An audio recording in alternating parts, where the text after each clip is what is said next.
Mexico, 1968. The marathon is the final event on the program. The Olympic Stadium is packed, and there is excitement as the first athlete, an Ethiopian runner, enters the stadium.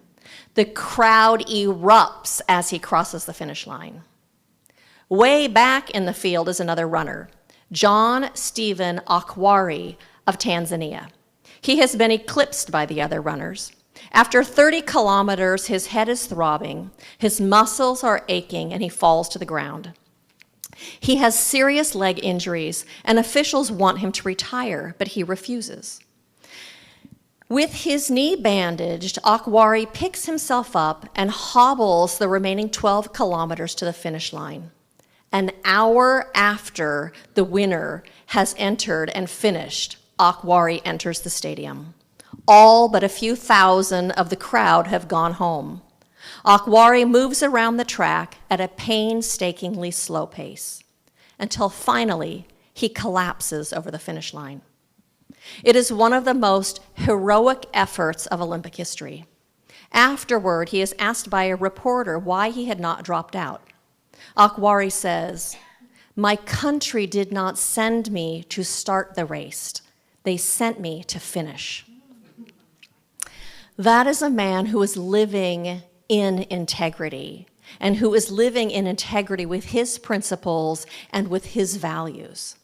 And so Ernest Holmes, the founder of this philosophy, says, the desire that you have to be something, to do something, is a mental echo in your mind of the spirit which already exists within you. It is the spirit in you seeking an avenue of expression through you. And so his desire to be a runner, to run, to be an athlete, to go to the Olympics, to finish that race, were all that presence in spirit seeking to express through him. And they were all his own spirit seeking to express through him as that race and as the completion of that race, just like our desires for expression. Our desires to express who we are, our desires to express our own unique gifts and talents and personalities is spirit seeking to express through us, and is our own spirit seeking to bring the divine into this world as beauty or power or grace or magnificence or whatever it is that you sharing those unique gifts and talents is bringing into the world.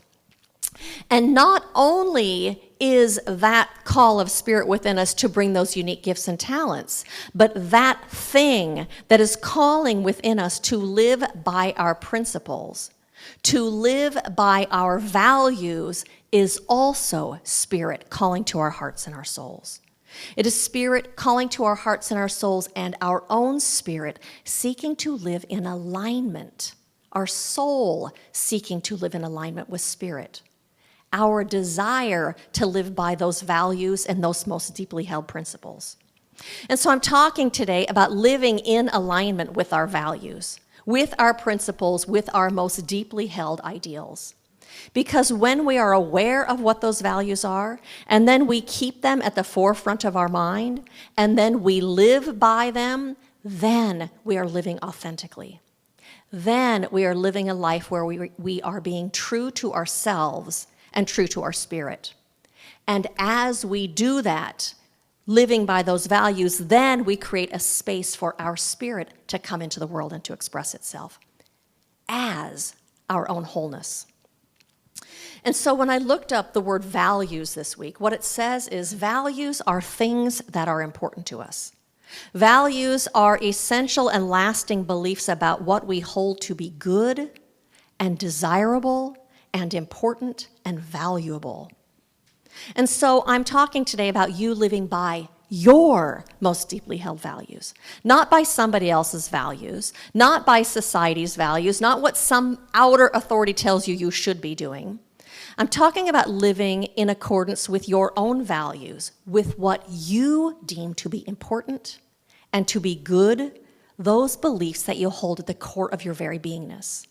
I'm talking about living in integrity with your spirit, with your self with a capital S. And so Nathaniel Braden, in his book, The 6 Pillars of Self-Esteem, says, integrity is the integration of ideals, convictions, standards, beliefs, and behavior.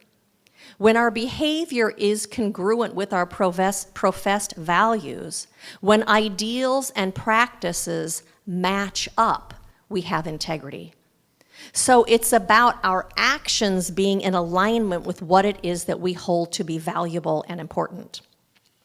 And when we are living like that, when our actions are in alignment, then we are in alignment with our spirit. And so then, as spiritual beings, we have a need to live in alignment with our values. We have a need to live our spirituality. We have a need to live authentically and to be true to who we are, because that's how our spirit comes into the world. And so for me, one of those values that I hold that is very important to me, one of those principles, is to live authentically. And so what happens when we are clear about what the values are, they become a lantern unto our feet. They become a lantern that guides our choices and our actions and what we say and what we do and how we behave. That lantern is the thing that allows us to be true to ourselves and to live as our authentic self in this world. And when we are clear about those values and we hold them at the forefront of our consciousness, they then prioritize what it is that we do. They line everything up so that the things that are the values are the things that take precedence, and they're the things that happen. And so, for example, if authenticity is one of my core values, what that means then is when I am in a group of people, I am going to be me rather than try to fit in. If authenticity is one of my values, I am going to, when a friend that I know, someone that I know says to me, "Hi, how are you doing?" I'm going to actually share with them what is real for me. You know, I'm having a really hard day today, as opposed to just saying, "I'm fine." And so if you hold kindness as one of your core values, when someone is rude, say at work, you're going to be kind in response instead of telling them off. Or if I hold integrity as one of my values, what's going to happen is I'm going to follow through in what I say that I'm going to do instead of laying on the couch and watching TV, which might be what I want to do. But the values that I'm aware of prioritize how it is that I act in the world. And so the title of my talk today is Your Exchange Rate. Because what that means is your exchange with the world, your energetic exchange with other people and how you behave with them, you decide the value of that exchange rate by how much you are living in alignment with your values. If you are not living in alignment with your values, that exchange rate is low. If you are living in alignment and acting out of those values, it raises your exchange rate in what happens in your interactions with the world and with other people. You determine the value by the degree that you are in alignment with those. And so Ruben Gonzalez was a leading racquetball player. In his first ever professional tournament, Gonzalez reached the final. He held match point in the 5th and final game when he made a terrific kill shot in the front corner to win the tournament. The ball was called good, and all were ready to congratulate the new champion when Gonzalez turned around and declared that his shot had hit the floor before it reached the wall. He lost his serve, and his opponent went on to win the match and the tournament. The next issue of National Racquetball magazine featured Gonzalez on its cover. Everyone wanted to know why Gonzalez did it. Why would a professional sportsman disqualify himself after he had just been declared the winner of match point? Gonzalez's reply was simple. It was the only thing I could do to maintain my integrity. Because honesty and integrity held a higher value for him than winning. because integrity was being in alignment with his inner being and with his soul. That is how we live a life where we end up feeling happy and satisfied and fulfilled when we are in alignment like that. The problem is sometimes, though, is we aren't clear about what our values are. We haven't taken the time to clarify them and to really understand what they are. And then there are other times when we know what our values are, but we've simply kind of forgotten them conveniently. And they get pushed to the back of the junk drawer like those paper clips and little pieces of paper that you kind of forget are even in that drawer. And a third thing happens sometimes too is those values get pushed to the back because something becomes larger in our consciousness, in our thinking. And oftentimes that is fear. Fear of not fitting in, fear of not belonging, fear of not being good enough, fear for our well-being, our perceived physical well-being, fear about the chaos that is going on in the world or how things are unjust or unfair. And when that becomes bigger in our mind than our values, when we are in fear about those kinds of things, what happens is we then respond or react with unkindness. We respond with anger or with poisonous words or with things that are not in alignment with our values. But it's always coming out of fear of some sort. And that fear is usually, I would say, always based in our belief in separation somehow. That we are somehow separate from our good, separate from our wholeness, separate from our power, somehow separate. And then we are entirely coming from ego. We have forgotten who we are. We have forgotten whose we are. We have forgotten that we live in that infinite presence and that it is always right where we are. That it is the maintainer and sustainer of our life.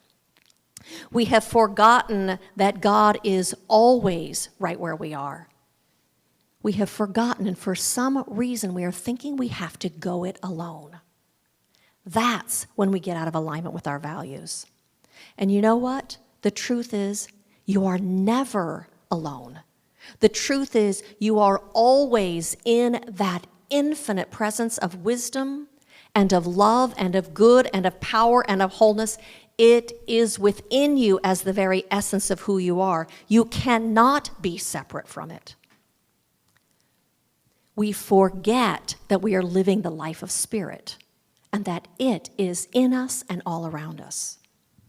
And so then what we need to do, what we are being called to do, is to stop and remember. To stop and remember that the beloved is right here, surrounding us, enveloping us, filling us, leading us, guiding us, being the thing that we need in this world. We need to stop and remember that the order and the harmony of the universe expresses through us as we are in alignment with our spirit. We are called to remember that good is here, that order and harmony are right here where I stand, that God is right here in this moment, and that it is seeking to express through us. It is in that turning within that then we are able to easily come from higher ground. It is then that we act from our spirit and act from our values. And so one of the interesting things is we get to the same point either way. We can be recognizing that we are immersed in spirit by doing our spiritual practice on a regular basis, and then we automatically act out of our highest values, out of those deeply held values of our soul. Or we can be absolutely committed to living a life in alignment with our values, and then we become aware of that presence and it expresses through us either way. Either thing takes us to the same place. And so, science of mind, which is the philosophy that we are in, does not give us a set of rules to live by. They don't have something like the 10 Commandments as rules, outer authority rules to keep us on the straight and narrow. And we teach that God does not judge us and God does not punish us. So we don't have those things to keep us behaving in ways that are proper, in ways that are good. And so Ernest Holmes says, how are we going to know what is right and wrong? We are not going to know. We already know. Every person knows right from wrong in its broadest sense. But we only know it when we turn within and listen. Inside of us, we know what is right and wrong. Inside of us, we know what is good.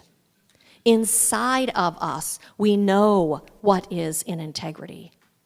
And so we stop and we check in and we ask ourselves, is what I am doing and what I am saying, how I am behaving, is that in alignment with my soul? And we listen. Is that in alignment? Is this in alignment with my most inner being, the essence of who I am? And we know clearly when we are not in integrity with our values because it doesn't sit right with our soul. It doesn't sit right inside of us. It doesn't sit with our beingness. And so that becomes our guide of how to be in the world. And so as an organization, Centers for Spiritual Living, of which we are a part, has clearly defined values. And so I'd like to share some of those with you. These are values for spiritual living. And they are diversity and inclusivity, education and continued improvement, transformation and evolution, creativity, accountability, open communication, love, compassion and caring, service, prosperity, and integrity. And so as an organization, we have become very clear about what our values are. Then that becomes the thing that guides us in life. That becomes the thing that we speak to and what it is that we do and what our behavior looks like. That becomes the lantern unto our feet that guides our decisions and choices as an organization. And so I ask you, what are your most deeply held values? What are those things that you hold to be important, to be valuable, the things that create good in the world and in your life? Remember that which we hold to be good, desirable, important, and valuable. And so on your green insert today, I think it's your green one. Oh, we have a pink insert. It's on your white insert. It says, my most deeply held values are, and I'd like to give you a couple moments to write down a few of those. Look within, what are my most deeply held values? And if you need a pen, Barbara will give you a pen. So if you need a pen, will you raise your hand?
I'm going to give you a couple more seconds.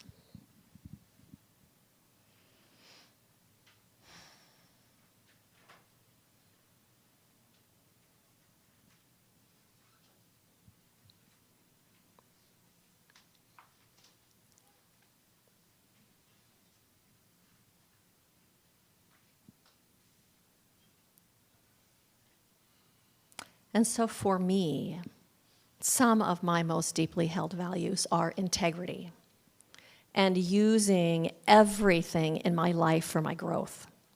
That means when stuff shows up that I don't like, I don't get to be a victim. I get to use it for my growth. So it prioritizes how I respond and how I react. Another one is authenticity and, of course, love. And so I'd like to hear from some of you. What are some of your core values? Fairness, honesty. Sharing. What'd you say, Kai? Kindness. Say it again. Forgiveness. Empathy.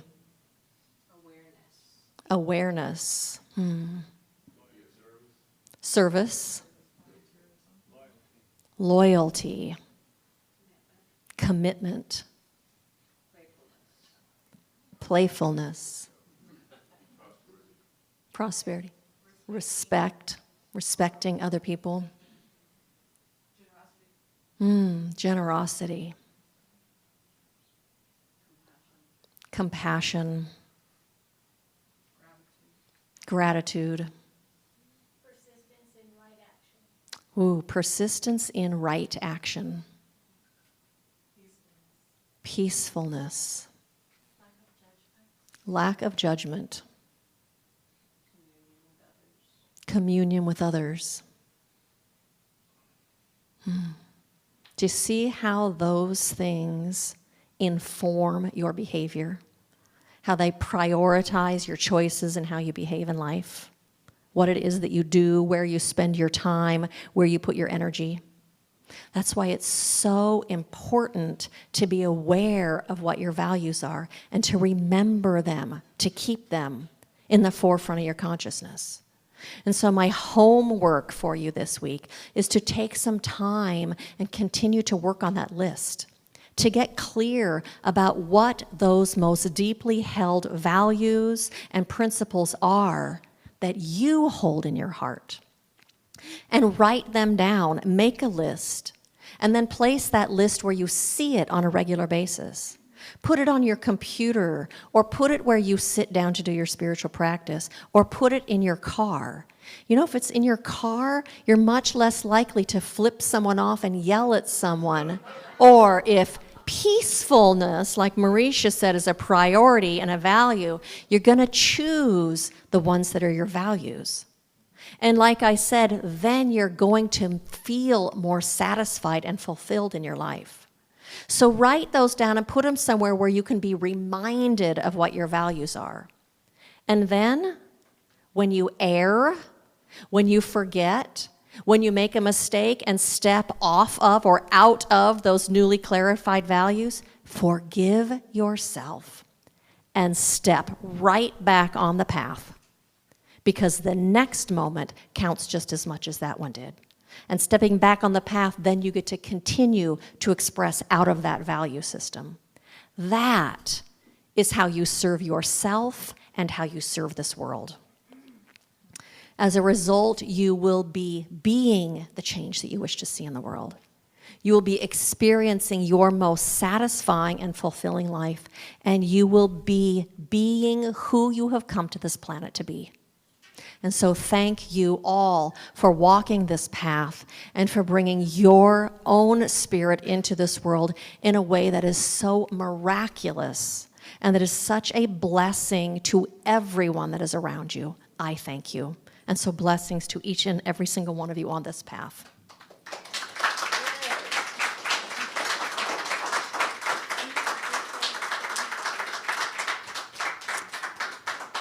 And so I invite you to join me in an affirmative prayer. And so right now we take our attention and we turn it from this material world of form and instead turn our attention to that one infinite, abiding presence. That one infinite one that is the love, intelligence, creativity, magnificence of this universe. And recognize that it is that magnificent one that is expressing itself in and through and around and as every single thing in this universe. This presence of good, this presence of absolute wholeness and perfection, and order and harmony and balance, this presence of good without bounds, this creative intelligence that within itself holds the possibility of every single thing, because this is the infinite mind, the infinite life, the infinite one from which everything springs forward. And so today I recognize that we walk in this presence and with this presence, and that we walk as this presence here on planet Earth, bringing this one most magnificent one into this world as our very selves, as our personalities and as our gifts and as our talents, and as those things that we hold to be most dear. Those things which we name and see as good and as desirable and as important. That is the voice of the divine within our hearts, leading us into our most fulfilling life. That is the voice of that one within us, leading us into this best life ever. And that is the voice of the Infinite One leading us into being a beneficial presence in this world. And so today, we tap into our values and our principles. We tap into our hearts, and we are heart-led, spirit-led, soul-led in this world. And as we do that, what a difference we make in every single one of our interactions, in every single thing that we do and every word that we speak, for we then are becoming conduits for this presence of love and of peace and of wholeness and of beauty in this world. And so I speak this word not just about us, but about every other person on this entire planet, recognizing that each and every single one of us are expressions of this infinite presence. That we are each here today giving way to the divine in a magnificent way, and God is having its way through each of us. And what a blessing it is to participate in this, and how good it is to be a witness to this good unfolding. And so I speak this word also especially for this country and every country right now, for our world leaders and politicians, knowing that that love, intelligence, and absolute wisdom right now is revealing itself in the heart and in the mind of every single decision maker. That presence is the truth and is reality and is the only life there is, and it is unfolding itself right now as the life and the thoughts and the decisions as every one of those people. And so it is with a grateful heart that I say thank you, God, for this and all of this. And so I release this prayer into that perfect law of action, knowing that it is absolutely done now because we have accepted it as so. It is done unto us as we believe. And so we place our consciousness there and we rest in that. And I say, thank you, God, and so it is.